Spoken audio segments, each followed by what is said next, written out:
Format যাই হোক, যখন যেখানে তাকে যে দায়িত্বে প্রয়োজন সেখানেই পারফর্ম করতে প্রস্তুত মেহেদী হাসান মিরাজ। সিলেট টেস্টে বল হাতে নিয়েছিলেন 10 উইকেট। এবার চট্টগ্রামে জ্বলে উঠল তার ব্যাট। দ্বিতীয়বারের মতো সেঞ্চুরি পেলেন টেস্টে 4 বছর পর।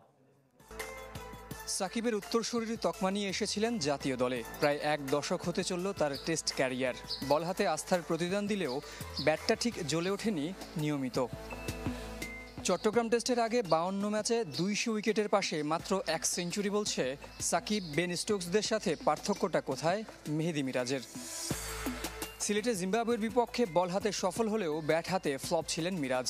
কিন্তু চট্টগ্রাম টেস্টে আবার ঠিক উল্টো। প্রথম ইনিংসে উইকেট শূন্য বাংলাদেশ অলরাউন্ডার ব্যাট হাতে পেয়েছেন সেঞ্চুরি। সাদা পোশাকে মাত্র দ্বিতীয়। দ্রুততম 2000 রান ও 200 উইকেট নেওয়া ক্রিকেটারদের তালিকায়ও মেহেদী মিরাজ। ইয়ান বোথাম, ইমরান খান, কপিল দেব, রবিচন্দ্রন অশ্বিন, জাদেজার সাথে নাম। সাকিবের পর দ্বিতীয় বাংলাদেশি। একই দিন মিরাজ ছাড়িয়ে গেছেন নিজের সর্বোচ্চ স্কোর। মাত্র 2 রান বেশি নিয়ে থেমেছেন 104-এ। কিন্তু ততক্ষণে দলকে প্রথম ইনিংসে এনে দিয়েছেন 217 রানের মহামূল্যবান লিড। সেঞ্চুরি করে আগের দিনই আক্ষেপ ঝরেছিল সাদমান ইসলামের কণ্ঠে। মাটি কামড়ে ক্রিজে পড়ে থাকলে হয়তো ওই দিনই লিডটা ছাড়িয়ে যেত 100।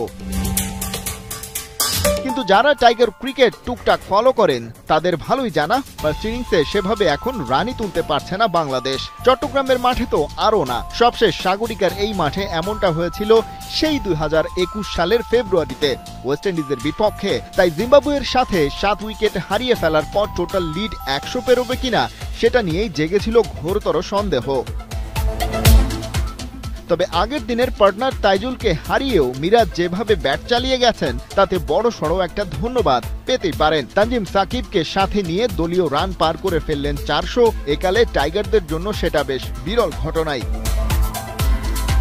কারণ টেস্ট ক্রিকেটে সবশেষ প্রথম ইনিংসে বাংলাদেশ 400+ রানের ইনিংস খেলেছিল সেই 2021 সালে এই জিম্বাবুয়ের বিপক্ষেই হারারের মাঠে। ম্যাচটা টাইগাররা জিতে নিয়েছিল 220 রানে। সে বছর আরও 3 ম্যাচে প্রথম ইনিংসে 400+ রান করেছিল বাংলাদেশ। পাল্লে গেলেতে শ্রীলঙ্কার বিপক্ষে 541 রানে ইনিংস ঘোষণা এবং চট্টগ্রামে ওয়েস্ট ইন্ডিজের বিপক্ষে টাইগাররা করে 430 রান। এক বছরে এমন সর্বোচ্চ 3 বার প্রথম ইনিংসে 400+ রানের নজির বাংলাদেশের আছে, আর মাত্র একবার, সেটা 2018 সালে মিরপুরে ওয়েস্ট ইন্ডিজের বিপক্ষে 508, একই মাঠে জিম্বাবুয়ের সাথে 522 রানে ইনিংস ডিক্লেয়ার। আর চট্টগ্রামে লঙ্কানদের বিপক্ষে ছিল 513 রানের প্রথম ইনিংস। 2000 সালে টেস্ট স্ট্যাটাস প্রাপ্তির পর প্রথম ইনিংসে 400+ রান আছে টাইগারদের মোট 14টি।